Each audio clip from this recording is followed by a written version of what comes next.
आज हम बात करने जा रहे हैं स्टडी हब ऐप के स्टेप बाय स्टेप ट्यूटोरियल में कि कैसे हमें ये यूज़ करना है। सबसे पहले हमें ऐप ओपन कर लेना है। अब ऐप ओपन करते ही हमें स्टूडेंट लॉगिन और एडमिन पोर्टल दिख जाएगा। हम एडमिन अगर पहली बार है तो वो रजिस्टर कर सकता है और जैसे सब प्रोसेस है वैसे कर सकता है। अभी हम लॉगिन से शुरू करते हैं। एडमिन को अपना ईमेल और पासवर्ड मतलब सेंटर को अपना ईमेल पासवर्ड डालना है, जैसे कि हम अभी डालते हैं study1@yepmail.com और पासवर्ड जो है वो हम डाल देते हैं। अब हम करेंगे लॉगिन एज एडमिन, तो हम लॉगिन हो जाएंगे अपने लाइब्रेरी में सेंटर या फिर पोर्टल पे। अब हमें कुछ ऑप्शंस दिखेंगे। सबसे पहला है daily report, manage slot, booking type, desk type, notice और माई क्यूआर। अब हम इनके बारे में एक एक करके जानते हैं। सबसे पहला है डेली रिपोर्ट। इस पे हम ओपन करते ही ये हमें हर डेली रिपोर्ट दिखा देगा कि आज इतने बच्चे हमारे लाइब्रेरी या फिर सेंटर में लॉग आए थे, चेक इन किए थे, चेकआउट किए थे, कितने बच्चे लाइव हैं, कितने नहीं हैं, टोटल कितने बच्चे हैं। और हम चाहें तो प्रीवियस डे का भी देख सकते हैं या फिर कैलेंडर से चूज करके किसी डेट का उसका भी देख सकते हैं। यह है मेरी डेली रिपोर्ट। अब उसके बाद है मैनेज स्लॉट। इसमें यह है कि हमारे लाइब्रेरी में जितने भी स्लॉट चलते हैं, जैसे कि एक सुबह का स्लॉट है जो कि 6 घंटे का है, फिर एक दोपहर का है, फिर एक रात का है, तो हम उसमें अपना स्लॉट क्रिएट कर सकते हैं, जैसे कि किसी भी नाम से कितना टाइम है और उस स्लॉट का कितना चार्जेस है, जैसे कि 500 1000 रुपये। क्योंकि कोई ज़्यादा बड़ा स्लॉट है तो ज़्यादा चार्जेस लग सकते हैं। हमें उस हिसाब से क्रिएट करना है। हम चाहें तो उस हिसाब से एडिट भी कर सकते हैं, अगर गलत चीज़ कुछ हो गई तो डिलीट भी कर सकते हैं।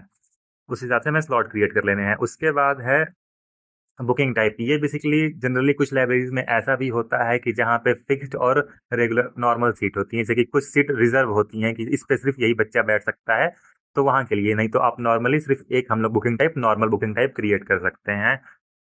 उसके बाद है डेस्क टाइप। ये अगर हम उन लाइब्रेरी के लिए, जैसे कि जहाँ पे बहुत सारे प्रकार के डेस्क होते हैं, एक प्लास्टिक चेयर हो गई, कुछ कंफर्टेबल चेयर है, कोई एग्रोनॉमिक चेयर है, कोई प्रीमियम चेयर है, तो उस हिसाब से हम उसको क्रिएट कर सकते हैं। और उसके जो कैपेसिटी है, कितने नंबर ऑफ क्वांटिटी में, जैसे कि 20 25 है, और उसके प्राइस कितना है। अगर मान लीजिए प्लास्टिक चेयर है उसका 0 रुपये कोई प्राइस नहीं है, लेकिन अगर आप चाहते हैं प्रीमियम चेयर तो उसका 100 रुपये एक्स्ट्रा लगता है, तो हम उसकी प्राइस को ऐड करके ऐड कर सकते हैं। और ये भी हम ऐड कर सकते हैं कि भाई ये नॉर्मल बुकिंग टाइप में है या फिर फिक्स बुकिंग टाइप में है। अगर सिर्फ एक बुकिंग टाइप है तो वो ऑटोमेटिक सेलेक्ट रहेगा, कोई इसमें दिक्कत नहीं है। जैसे कि अब यहाँ पे हम देख सकते हैं कि ये हॉट डेस्क है, इसकी प्राइस 0 है, कैपेसिटी 50 सीट है। प्रीमियम चेयर है तो इसकी कैपेसिटी 20 है, लेकिन प्राइस 100 रुपये एक्स्ट्रा लगेंगे जो स्लॉट वाले प्राइस है उसमें ऐड होके। अब उसके बाद आते हैं नोटिस। तो बेसिकली नोटिस यही है जिसमें हम किसी भी स्लॉट के लिए या फिर पूरे स्लॉट के लिए सभी बच्चों के लिए नोटिस क्रिएट कर सकते हैं और बच्चे भी अपने ऐप में देख सकते हैं। हम इसे एडिट डिलीट भी कर सकते हैं सिंपली। अब उसके बाद क्यूआर है। जब भी हम रजिस्टर करते हैं एडिऑन स्टडी हब पोर्टल पे, तो हमें एक अपने सेंटर का क्यूआर मिल जाता है, जिसको स्कैन करके कोई भी बच्चा अटेंडेंस अपनी आने की और जाने की मार्क कर सकता है, जिससे रिकॉर्ड मेंटेन रहता है उसका। अब ये हमें ओवरव्यू कुछ दिखता है कि जैसे कि टोटल स्टूडेंट मेरे लाइब्रेरी में कितने हैं, दिस हफ्ते कुछ नए बच्चे ऐड हुए हैं कि नहीं, दिस महीने कितना ऐड हुए हैं कि नहीं। अब हमें फीस समरी भी दिखती है कि जैसे कि अब तक मेरे लाइब्रेरी में इतनी फीस सबमिट हो गई है, इस महीने कितनी हुई है, इस हफ्ते कितनी हुई है। ये कुछ डिस्ट्रीब्यूशन है, जैसे कि हम देख सकते हैं बुकिंग कितनी हुई है। तो नॉर्मल में 1 बुकिंग हुई है, फिक्स में 5 बुकिंग हुई है। डेस्क टाइप से देख सकते हैं कि प्रीमियम चेयर में 3 बुकिंग है, रिक्लाइनर में सिर्फ एक ही है। स्लॉट वाइज देख सकते हैं कि भाई मॉर्निंग स्लॉट में 2 बच्चे हैं, फुल डे में 2 बच्चे हैं, इवनिंग में 1 बच्चे हैं। उस हिसाब से सब मैनेज रहेगा। हम चाहें तो अपना मंथली फीस का ट्रेंड देख सकते हैं कि किस महीने में फीस कितनी सबमिट हो रही है मंथली वाली। जैसे कि जैन फेब में 500 हुई है, लेकिन मार्च में 2900 हो गई है। ये 2025 साल का है मेरे। हम चाहें तो साल बदल सकते हैं, 2024 कर देते हैं, तो उस हिसाब से हमें डेटा दिख जाएगा। अब उसके बाद आते हैं स्टूडेंट पेज पे। इसमें हमारे जितने भी लाइब्रेरी के सारे स्टूडेंट हैं वो सारे इनमें दिख जाएंगे हमें। और हम चाहें तो उन्हें एडिट डिलीट जो करना है हम कर सकते हैं।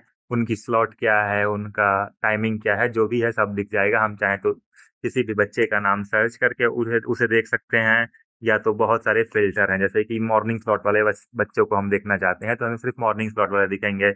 हम चाहते हैं जिनकी फिक्स्ड बुकिंग है बस वो दिखें, तो बस वो बच्चे दिखेंगे जिनकी फिक्स्ड बुकिंग है। अब हम चाहें तो किसी बच्चे की फीस भी जमा कर सकते हैं और अटेंडेंस भी देख सकते हैं उसकी ओवरऑल। जैसे हम अगर क्लिक करते हैं व्यू अटेंडेंस पे, तो हमें यहाँ पे सितंबर महीने में ये बच्चा कितना अटेंडेंस है उसे हमें सारी अटेंडेंस दिख जाती हैं। तो हम ऐसे बच्चे का खोलते हैं जो डेली अटेंडेंस इसकी लगती है, जैसे कि S1M का। अक्टूबर में अभी किसी को अटेंडेंस नहीं, क्योंकि अक्टूबर अभी आया नहीं है। सितंबर में इसकी जिस दिन आया है उस दिन अटेंडेंस लगी हुई है कि भाई सितंबर 11 को ये इतने बजे आया था। 13 सितंबर को ये 9 बजे आके 10 बजे चला गया था। 25 सितंबर को 11 बजे आके 3 बजे गया था। ड्यूरेशन 3.5 घंटे कितना है वो पढ़ा था।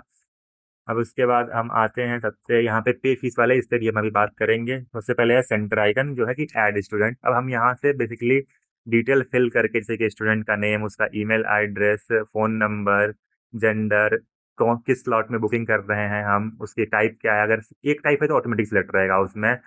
अगर हम स्लॉट करेंगे उस हिसाब से दिखा देगा हमें कि भाई कौन कौन से डेस्क टाइप हैं उस स्लॉट में, और उस टोटल प्राइस कैलकुलेट होके यहाँ पे हमें दिख जाएगा कि टोटल प्राइस 600 पर मंथ पड़ेगा इस बच्चे का, और ये ऐड करेंगे तो ये बच्चा क्रिएट हो जाएगा। अब हम आते हैं फीस सेक्शन पे। तो अब हम फीस सेक्शन में आके किसी भी बच्चे की फीस जमा कर सकते हैं। जैसे कि यहाँ पे मेरे सारे बच्चे लाइब्रेरी में वो दिख रहे हैं। हम किसी एक बच्चे की फीस पे करना चाहते हैं तो हम उस पर क्लिक करेंगे पे, तो हमें एक डायलॉग बॉक्स खुल जाएगा जहाँ पे हम सेलेक्ट कर सकते हैं, जैसे कि मंथली फीस हमें पे करना है या फिर एडिशनल फीस पे करना है।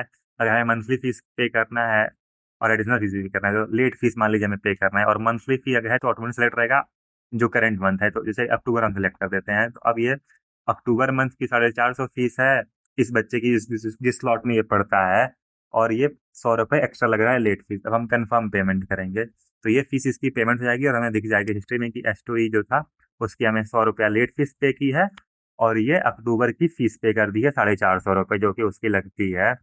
अब उसके बाद हम आते हैं सेटिंग पेज पे। यहाँ पे जो है अब एडिशनल फीस का सेक्शन भी है, जिसमें हम एडिशनल फीस ऐड कर सकते हैं। जैसे कि अगर एडमिशन फीस है, लेट फीस है, सिक्योरिटी फीस है, ऐड इजीली जो भी करना है हम कर सकते हैं यहाँ पे। सेटिंग में और चीज़ें भी हैं, जो टाइम स्लॉट है, बुकिंग टाइप है, चेयर टाइप है, जो कि हमने पहले भी डिस्कस कर लिया है। अब है पेमेंट एक्टिव प्लान्स का, कि ये हमारा जो हमने प्लान बाई किया है वो है, ये भी